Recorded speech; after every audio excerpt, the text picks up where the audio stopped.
अगर आपने अब तक हमारे चैनल को सब्सक्राइब नहीं किया है तो सब्सक्राइब करके ऑल नोटिफिकेशन का बटन दबा दीजिए ताकि जब भी कोई नई वीडियो आए आप उसे देख पाए सबसे पहले। नमस्कार जी। सच साहेब।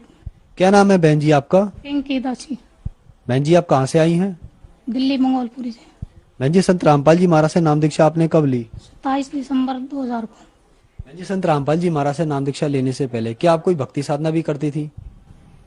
हम भक्ति नहीं करते थे, बाकी श्रद्धा थी, जैसे शेरावाली में, शिव जी में, और हमारी मानता थी गुगा जी की। उस गुगा में इतनी श्रद्धा थी, इन तीनों में खाली श्रद्धा थी, बाकी और लेन देने के लिए कुछ नहीं था। बहन जी फिर क्या कारण बना कि आप संत रामपाल जी महाराज की शरण में आए?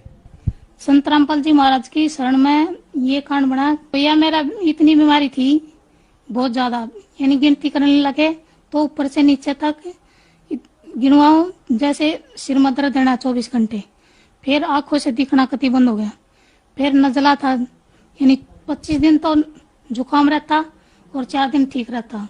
उसके बाद सारे दांत मेरे हिल गए थे, जैसे ये मसूड़े भी जगह छोड़ गए थे। इससे मेरे छाती में दर्द रहता था, दोनों नड़िया में दर्द रहता था, सातड़ों में बावशीरी, और ये गोडे का नस पे नस चढ़ना। मेरा खूनी बांसुरी थी, इतनी जबरदस्त थी कि सुबह लैटरिन करते तो शाम तक दर्द रहता। इसके कारण मैंने रोटी भी खानी कम कर दी थी ताकि लैटरिन कम जाओ। फिर उसके कारण से कब्जी ज्यादा होगी, कब्जी से ज्यादा दर्द सहन करना पड़ता थी। सुबह तक शाम के 4 बजे तक दर्द नहीं जाता था। ये इससे मैं इतनी परेशान हो गई थी बहुत ज्यादा। फिर मेरा ये खाज की बीमारी थी, क्योंकि मेरे पापा के भी ये बीमारी थी, मेरे ताऊ के भी, और मेरे चाचा जी को भी, सबको ये बीमारी थी, तो मेरे भी यही बीमारी थी।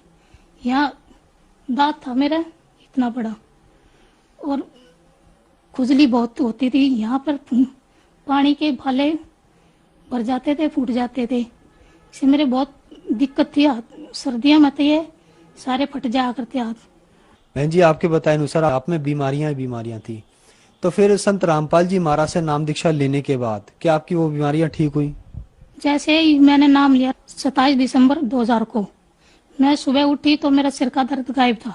फिर मेरा ये आंखों से 2 दिन के बाद आंखों में रोशनी आ गई थी। फिर तीसरा मेरे ये बात जो आता था ये भी आना बंद हो गया। ये गोड्डे की जो नस पर नस चढ़ थी ये भी चढ़नी बंद हो गई। बांसुरी भी कति ठीक हो गई। ये बीमारियां तो मेरी छूमंतर हो गई। 2000 में 15 सितंबर से लेकर 26 नवंबर तक ये एक बच्चा खराब हो गया था, इसे मेरे बहुत ब्लड गिरा था। दिवाली वाले दिन मेरा 4 बजे ऐसे चल गया था जैसे पाइप से पानी चलता है, और शाम के 7 बज गए थे। मेरी माँ नाम ले रही थी गुरुजी से, 1999 में लिया था। तो तंग आकर मेरी माँ ने गुरुजी की तरफ प्रार्थना करी थी कि हे गुरुजी, या तो इसको ठीक कर दो, नहीं तो मैं आपकी जोत नहीं लगाऊंगी। ये कहकर मेरी माँ दाई को बुलाने चली गई थी। उसके आने से पहले ही 5 मिनट में एक और अंडे जितना बाहर आया, तो उससे मेरा ब्लड भी बंद हो गया। नहीं तो उस टाइम मेरी मृत्यु कति होनी किसी कीमत पर, क्योंकि इतना खून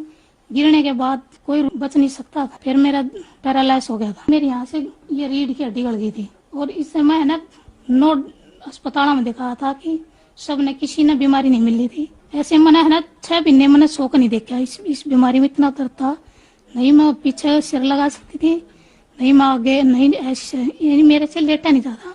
6 महीने तक मैंने शौक नहीं देखा। बैठे बैठे रात काटी, दिन में अपना काम करती, रात को सोती थी। अपने घर पे गई हुई थी, यानी बैठे बैठे रात ने 2-2:30 बजे से ऐसे बैठे बैठे मेरा शरीर कति मिट्टी हो गया। तो मेरी माँ उठी 2:30 बजे से, बोली ये ठंड है, रजाई ओढ़ दे। तो हाथ लगा के देखा तो मैं कति ठंडी हो रही थी। तो तुरंत अस्पताल में लेके गए रोहतक वाला ने इतनी इमरजेंसी केस होने के बाद भी दाखिल नहीं करा। इंजेक्शन लगा, बोले सुबह ओपीडी में आ जाना। ओपीडी में सुबह ओपीडी में लेके गए, वहाँ डॉक्टर ने कहीं इधर घुमा दिया, कभी इधर घुमा दिया। तो जब लास्ट में नंबर आया तो वहाँ भेज दिया कि इसको जहाँ पैरालिसिस का इलाज होता है वहाँ लेके जाओ। वहाँ डॉक्टर ने कुर्सी पे बिठा कर ऐसे बोला कि पैर उठाओ। पैर नहीं उठे, लास्ट में कह दी ये ऐसी रहेगी, इसकी पावर खत्म होगी, कति ये ऐसी रहेगी। 800 की दवाई लेकर दे दी, बोला इसको घर ले जाओ, ये ऐसी रहोगी। घर आने के बाद हृदय से जब पुकार करी तो यहाँ गुरु जी ने अर्बन अस्पताल में वहां पहुंचा दी।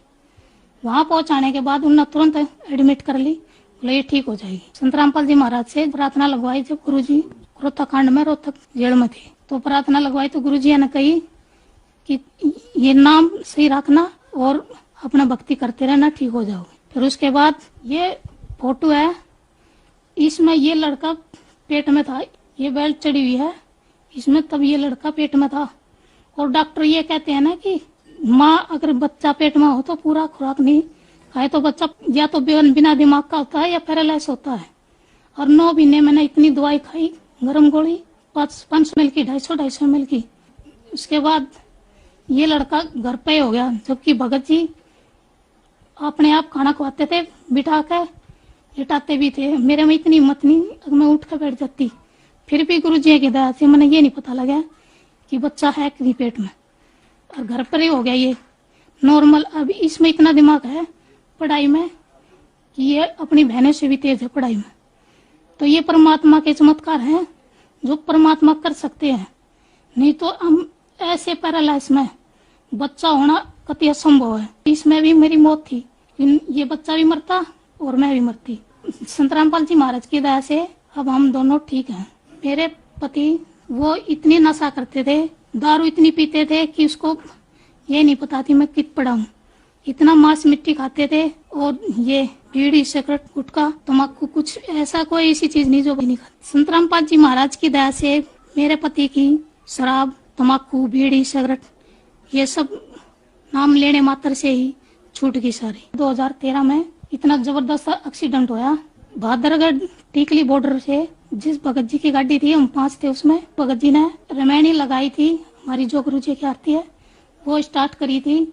उसके बाद ये नहीं पता मेरे को ये एक्सीडेंट कहाँ होया, कब होया, कैसे होया।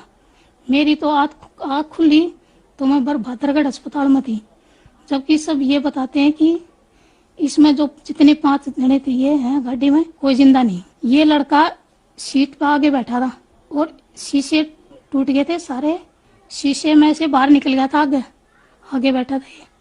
और ये 10 मिनट में होश में आ गया था, जबकि ये इतना सा था कि एक अगर थप्पड़ मार दे तो पता नहीं कहाँ जाके गिराई हो। तो अब हुआ है ऐसे। तो गुरुजी से प्रार्थना करी तो गुरुजी ने ये कहा था कि ये 5 ठीक हो जाएंगे, परमात्मा की शरण में थे ये, नहीं तो 5 की मृत्यु थी। ये मेरा पैर टूटा हुआ है, इसमें रोड चढ़ रही है 16।